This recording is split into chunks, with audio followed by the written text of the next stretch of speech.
Oke, selamat pagi semuanya. Kita ketemu lagi di mata kuliah proyek khusus R Programming. Uh, Pada pertemuan-pertemuan sebelumnya kita membahas tentang clustering dan klasifikasi menggunakan data. Nah, pada pertemuan ini tapi pada pertemuan yang sebelumnya kita hanya memodelkan, tapi tanpa menganalisis lebih lanjut atribut-atribut yang kita gunakan untuk mengcluster ataupun mengklasifikasikan data yang ada di dalam uh, proses klasifikasi ataupun clustering tersebut. Pada pertemuan hari ini kita akan membahas sedikit tentang analisis khususnya untuk mereduksi data atau atribut yang biasa kita gunakan untuk proses machine learning. Nah, apa gunanya kita reduksi? Nah, ada beberapa tujuannya. Yang pertama, untuk mempermudah kita menganalisis. Kalau data kita berdimensi besar, kalau kita bisa reduksi, misalkan menjadi dua dimensi, kita bisa memudahkan kita memvisualisasikan data tersebut, memudahkan kita untuk memahami data yang ada di dalam uh, proses klasifikasi ataupun clustering. Yang kedua, terkadang justru mereduksi itu meningkatkan performance clustering ataupun klasifikasi, karena ada beberapa atribut atau data justru yang membuat data proses modeling kita menjadi kurang baik. Dan yang ketiga adalah mempercepat proses komputasi dengan mengurangi fitur ataupun atributnya. Kita justru melakukan sedikit komputasi dibandingkan kalau datanya itu memiliki variabel yang banyak. Baik, pada pertemuan hari ini kita tetap menggunakan data yang kemarin. Kita menggunakan data wine. Jadi kita bisa ambil di dalam UCI dataset wine ataupun menggunakan link GitHub tersebut ini. Sebagai ulangan, jadi summary wine, maaf, ada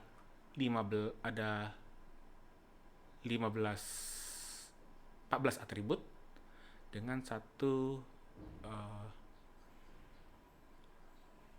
satu faktor atau satu label, kolom label. Ini sudah saya jadikan faktor. Kalau belum, bisa menggunakan instruksi ini. Jadi Anda bisa menggunakan wine 1, wine 1, kolom pertama as faktor wine 1 kalau belum menjadi faktor. Kalau kita perhatikan juga bahwa data ini memiliki nilai yang bervariatif. Misalkan alkohol minnya 13, malic acid minnya 2, ash minnya 2, ada yang HCl, ada yang minnya 19. Jadi memiliki distribusi nilai yang bermacam-macam. Terkadang untuk meningkatkan performance kita perlu melakukan normalisasi data. Baik, pada tahap selanjutnya kita juga sama seperti minggu lalu, kita pisahkan antara data train dan data test. Dengan perbandingan mungkin kita coba seperti kemarin 80% data train dan 20% data test. Kita set seed. Set seed ini memudahkan kita untuk mengulang. Jadi kalau kita karena sampel itu diambil random, set seed kita mendapatkan nilai yang sama kalau kita menyiapkan nilai yang sama. Jadi kalau saya di sini kita ambil sembarang angka, mungkin saya di sini 111. Lalu kita pisahkan data training dan data test. Pertama kita set indeksnya dulu.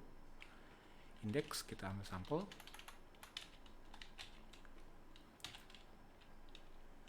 Kita pisah menjadi dua kelompok. dengan jumlah datanya adalah wine, dan replace-nya adalah true.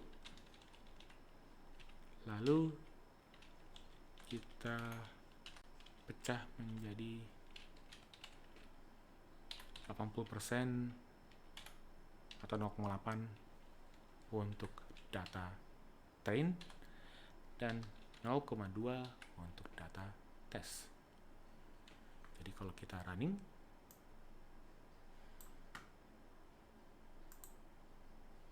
kita mendapatkan indeks seperti ini. Baik, kemudian train data. Kita ambil data-data yang indeksnya, maaf ini kurang siku, indeksnya sama dengan 1. Kemudian tes data, kita ambil yang indeksnya, kolom indeksnya adalah, bukan kolom, baris indeksnya sama dengan 2. Lalu kita running. Jadi 80% data di sini adalah 144 data training dan 34 data test.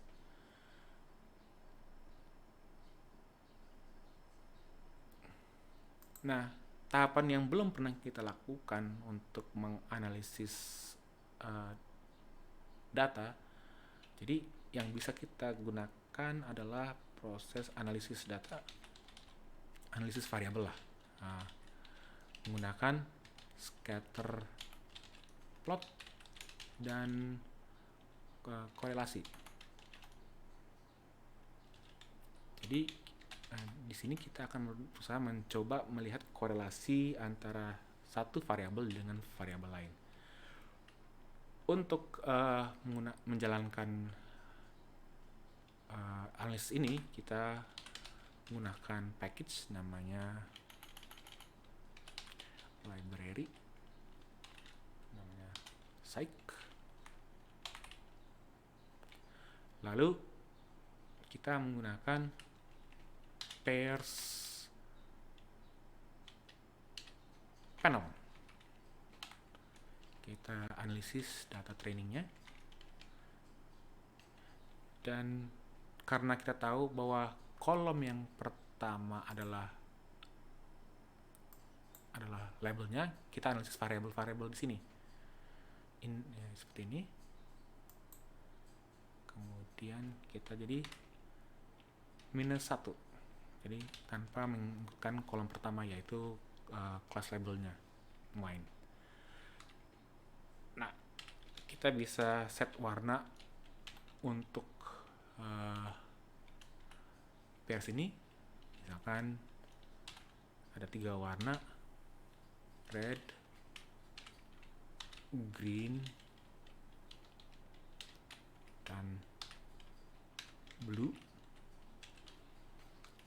Kita kelompokkan berdasarkan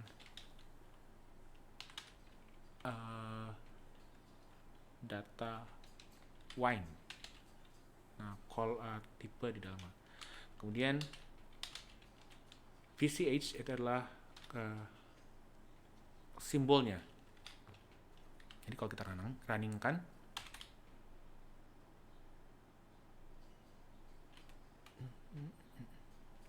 kita dapat hubungan korelasi antara masing-masing variabel. Kita coba besarkan.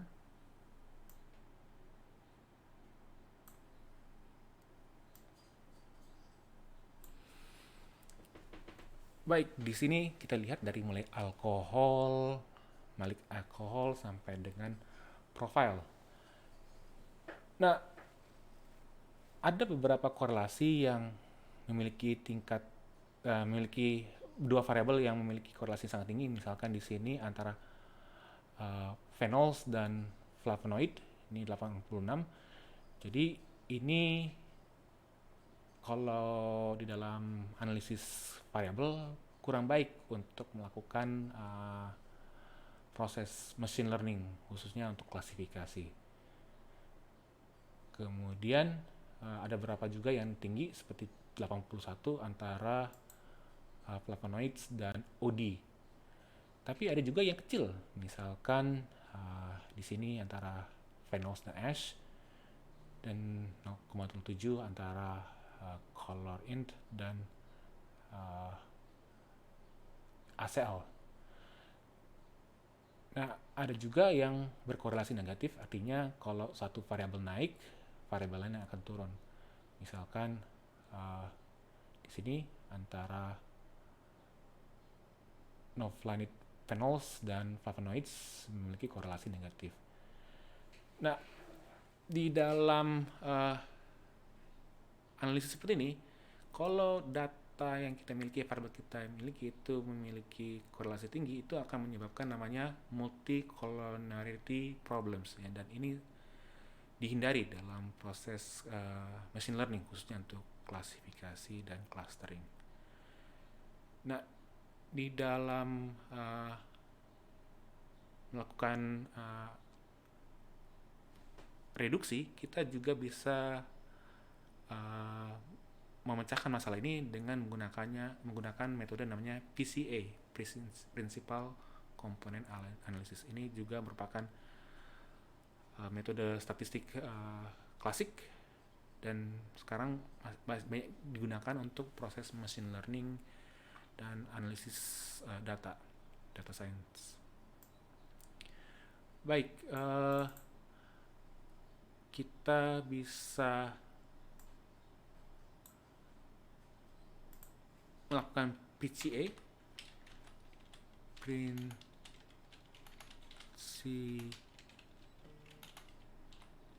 Principal Component Analysis. Nah, metode ini digunakan untuk mereduksi, paling umum digunakan untuk mereduksi dimensi yang besar. Kita misalkan menggunakan di dalam R sudah kita bisa gunakan PCA. Nah, kita coba jalankan misalkan PC. Nah, sintaksnya atau instruksinya adalah menggunakan PRComp.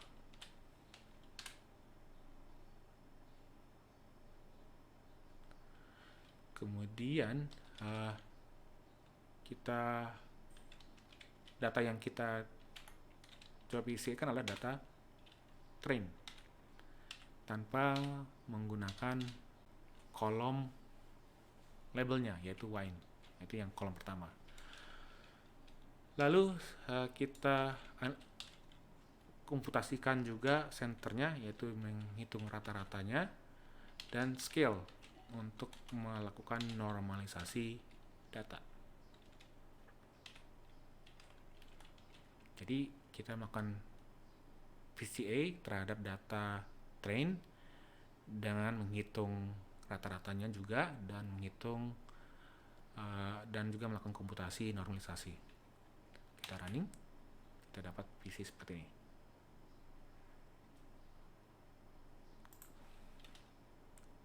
Kalau kita running seperti ini, kita mendapatkan datanya, informasi data seperti ini. Ini PC. Jadi dimensi PC kita adalah 13x13. Dan ini adalah PC pertama, PC kedua, dan sampai dengan PC ke-13. Nah, kalau kita lihat ada beberapa atribut yang ada di dalam PC data. Yang pertama adalah center.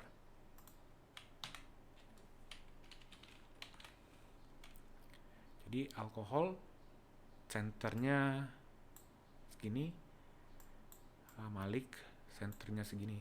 Apa itu center? Center adalah rata-rata data di dalam kolom tersebut. Jadi kalau kita bandingkan misalkan train data alkohol, nilainya sama, jadi 13 dengan 13 di sini 13,082, 13,82. Demikian juga dengan kalau kita mencari scale,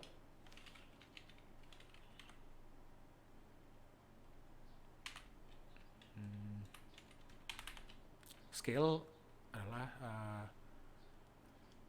standar deviasi dari data tersebut. Misalkan standar deviasi alkohol standar deviasi di kolom alkohol adalah 0,82, standar deviasi di ash 0,2719. Kita bisa bandingkan std, misalkan train data ash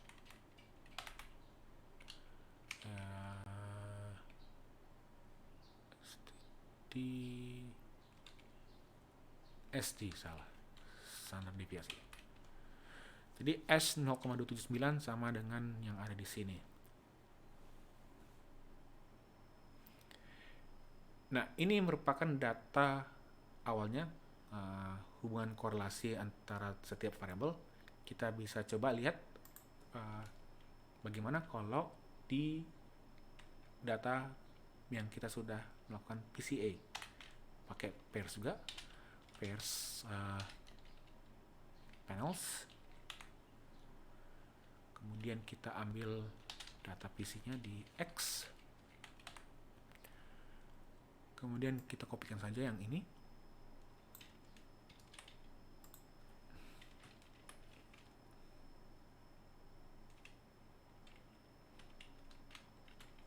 Seperti ini.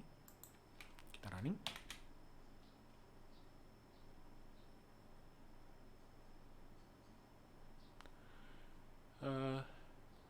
Coba saya besarkan.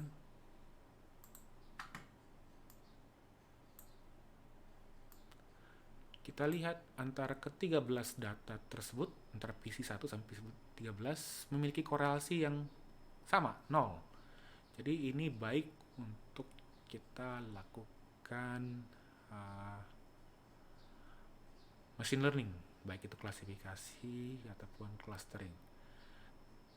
Oleh karena itu, PCA juga merupakan metode yang digunakan untuk meningkatkan performance klasifikasi. Jadi semuanya kita lihat korelasinya adalah 0.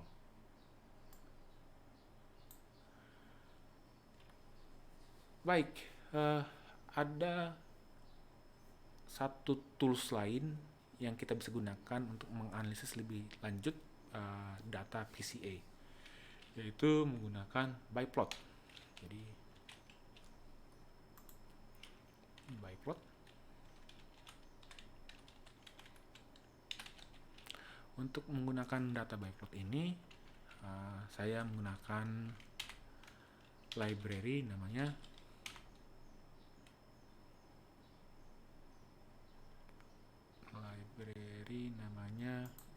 GG40.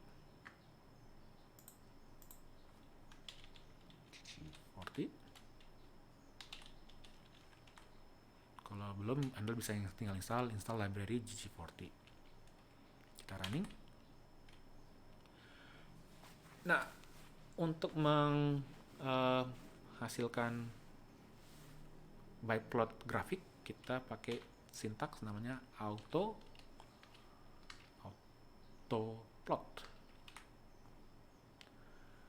Lalu kita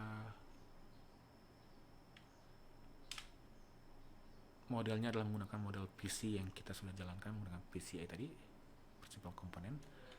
Dan kemudian saya menggunakan datanya adalah data training. Nah, ini adalah biplot dari data PCA kita. Tapi nampak di sini tidak memberikan informasi yang jelas karena semuanya gelap. Jadi biplotnya adalah biplot antara dua variabel PC kita, PC1 dan PC2. Kita bisa tambahkan warna. Jadi color di sini menggunakan bukan color dalam bahasa Inggris American tapi British. Jadi color button U. Kemudian kita set wine. Kalau kita jalankan, kita memiliki data distribusi datanya yang sudah kita klasifikasikan berdasarkan warna kelas tipe wine. Merah tipe 1, hijau tipe 2, dan biru tipe 3. Nah, kita bisa tapi di sini tidak ada nilai-nilai yang ada di dalam plot data tersebut. Kita bisa tambahkan nilai menggunakan label. Jadi kita tambahkan instruksi label sama dengan true. Kemudian size labelnya label sama dengan label size sama dengan 3. Kita dapat titik dan juga nilainya. Tapi di sini ternyata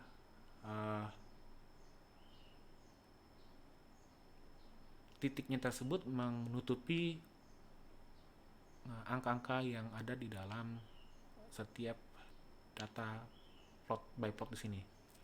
Kita bisa hilangkan dengan menggunakan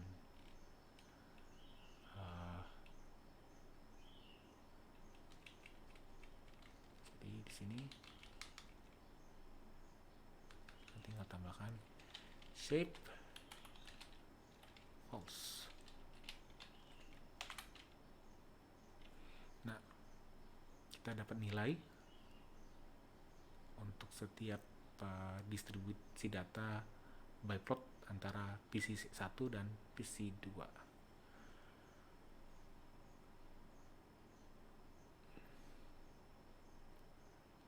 Nah, lalu kita bisa melakukan analisis eigenvalue factor menggunakan autoplot. Jadi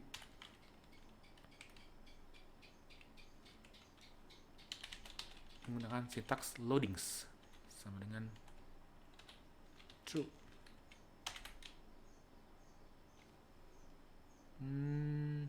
Maaf, sama dengan, kita bisa lihat eigenvalue PC1 dan PC2 untuk masing-masing atribut. Tapi di sini tidak bisa kita lihat karena kita tidak tahu mana ini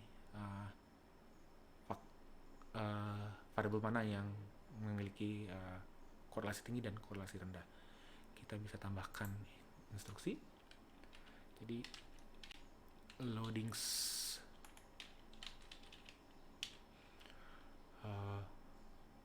color misalkan, untuk warnanya kita set blue, kemudian loadings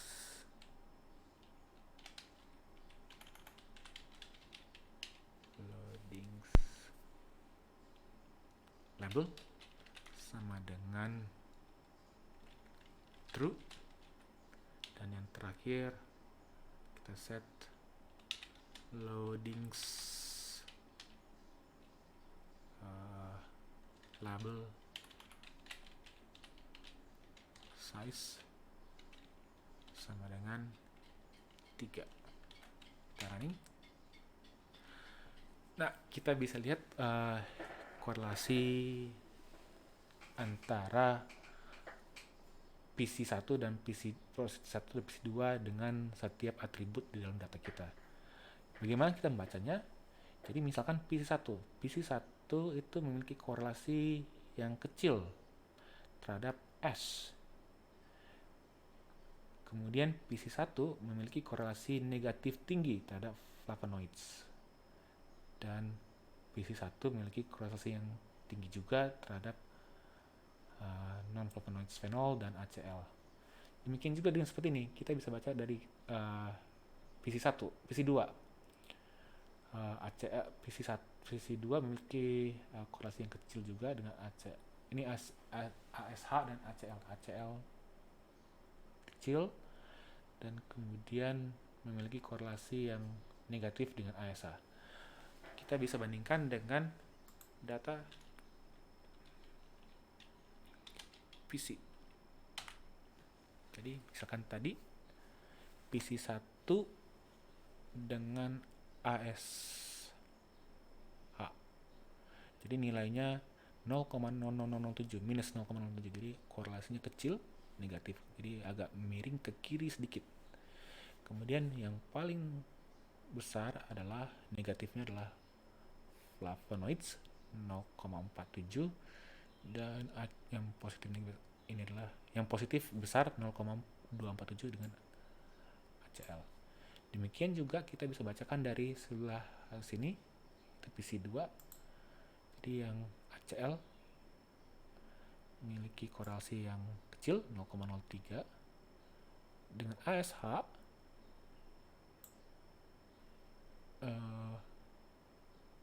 demikian juga seperti itu. Nah, ini memudahkan kita membaca eigenfaktor dari PC1 dan PC2 terhadap atribut kita. Baik, lalu kita coba menggunakan data ini untuk melakukan proses prediksi. Jadi kita set datanya,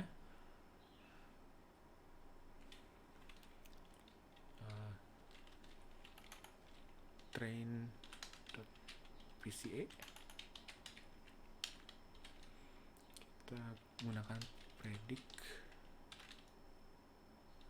PC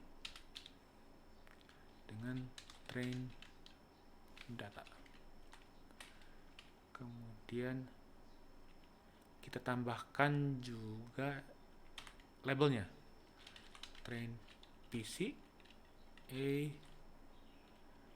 data frame. Kita gabungkan train data, kemudian dengan train PC. Kita coba running.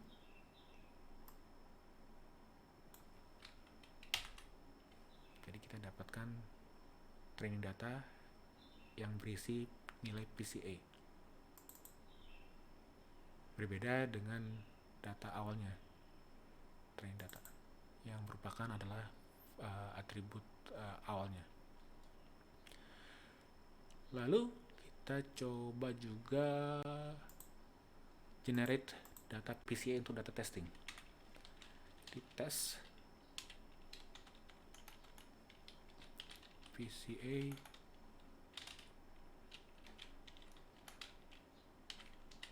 predict PC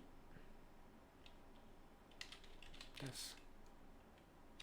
data, kemudian tes PCA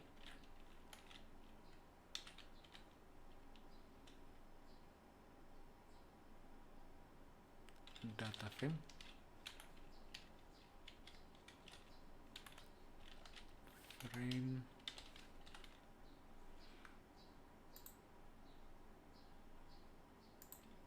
tes data. Kita ambil yang pertama untuk memasukkan labelnya juga, kemudian tambahkan atribut PCA nya, train PCA. Kita running. Jadi kita memiliki data train yang berisi matriks PCA nya dan juga data test yang memiliki matriks PCA juga.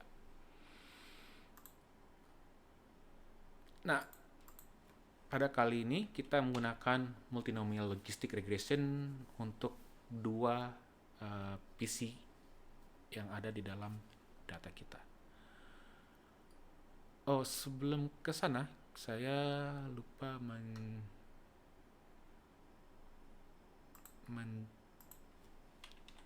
menjelaskan sedikit tentang PC lebih lanjut. Print summary. Jadi selain memiliki informasi center dan scale, ada juga cumulative proportion. Jadi keterwakilan data, di dalam data. Jadi di sini kalau kita hanya menggunakan satu kolom PC atau PC satu saja, itu mewakili 0,37 informasi data yang sebelumnya. Kemudian di sini bertambah 57, 67%, 74%. Kemudian sampai di sini di PC 8 kita sudah mendapatkan hampir 90%, lebih dari 90% data informasi yang berkaitan dengan data yang sebelumnya. Semakin lama semakin kecil penambahan informasi. Jadi kumulatif proporsinya makin lama makin turun. Jadi banyak yang menggunakan hanya misalkan setengah dari data awalnya. Jadi kenapa PCA itu banyak digunakan? Karena kita bisa menggunakan sedikit data atribut di dalam melakukan analisis lebih lanjut. Baik, kita menggunakan multinomial logistic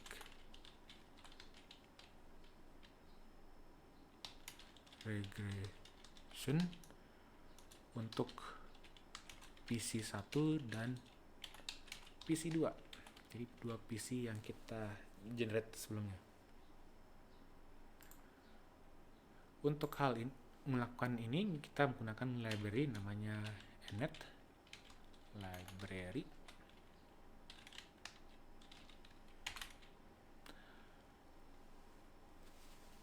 Jadi model predictionnya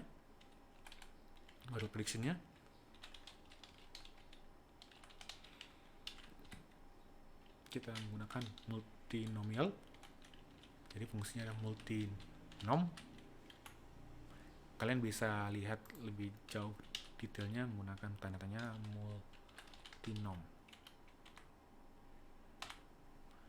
Ini argumennya saja, argumen dan beberapa parameter yang Anda bisa gunakan untuk melakukan multinomial logistic regression. Jadi multinomial. Pada pertemuan ini kita coba hanya dua variabel PC, yaitu PC 1 dan PC 2. Y-nya adalah yang ingin kita prediksi, tipe Y-nya. Kemudian kita coba prediksi menggunakan PC 1 dan PC 2. Kemudian kita menggunakan data train.pca multinom.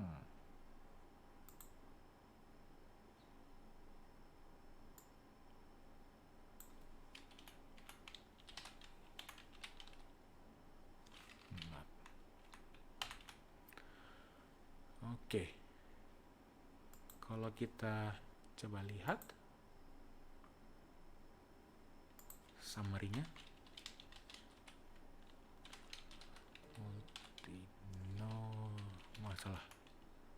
model prediction. Jadi kita dapatkan regresi yang seperti ini. Jadi interceptnya, kemudian variabel untuk PC 1 dan PC 2. Dan ini error rate-nya, standar deviasinya. Ini model regresi untuk dua variabel untuk memprediksi wine. Nah, kita coba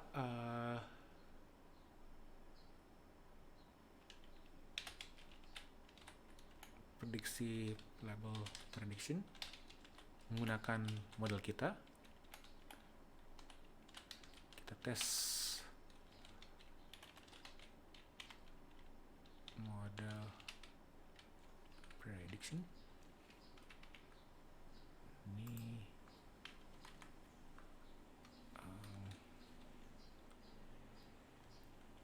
uji data train.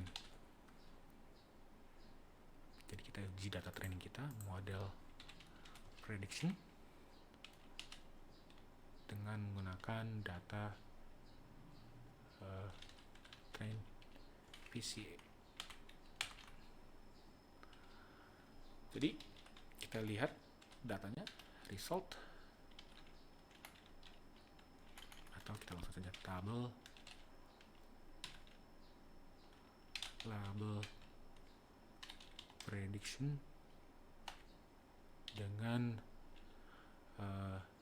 train PCA wine. Jadi di dalam kita bisa bikin convolutional matrix untuk menganalisis data train kita. Jadi di dalam model kita memprediksi kelas 1, wine tipe 1, ada 51 yang benar diprediksi menjadi kelas 1, tapi ada yang miss. Jadi ada 3 yang diprediksi 1, tapi sebenarnya adalah tipe 2. Demikian juga ini, ada 2 yang miss, dan tipe 3 ada miss seperti ini. Jadi ini merupakan convolutional matrix untuk data training kita. Kita bisa lihat akurasinya menggunakan min label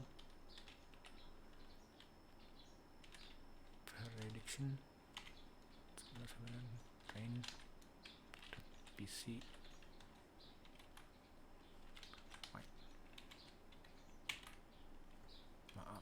min label train.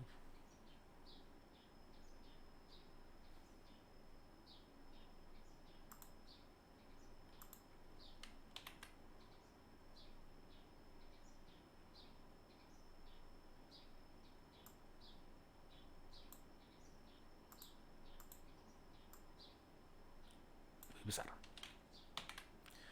Jadi akurasi pembelajarannya tinggi, ada 95,14%. Jadi ini uji data training kita. Tapi kita juga perlu menguji terhadap data testing. Jadi uji data test, kita tes prediction,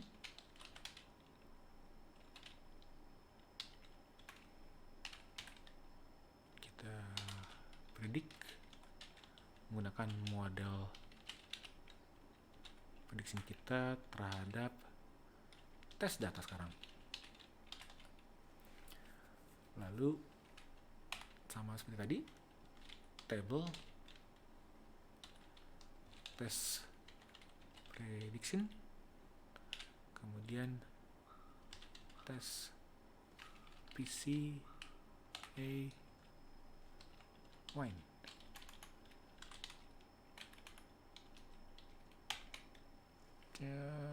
Tes prediction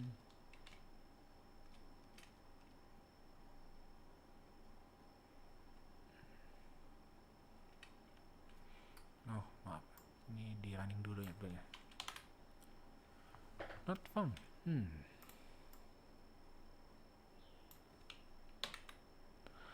Baik, di sini kita lihat bahwa akurasinya cukup tinggi, hampir 100%. Jadi hanya menggunakan 2 variabel, kita bisa mendapatkan akurasi prediksi yang tinggi untuk memprediksi data tes kita. Jadi tipe 1 memprediksi dengan tepat 6 data tipe 1, dan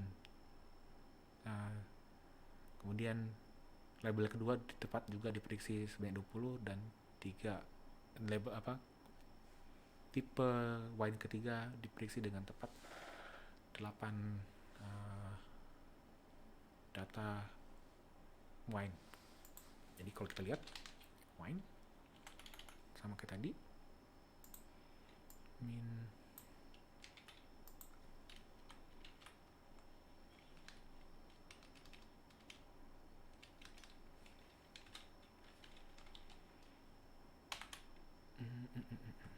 maaf, kan tes train.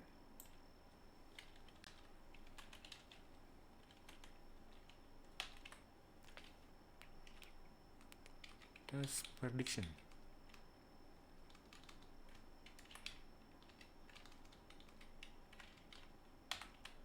Jadi 100%.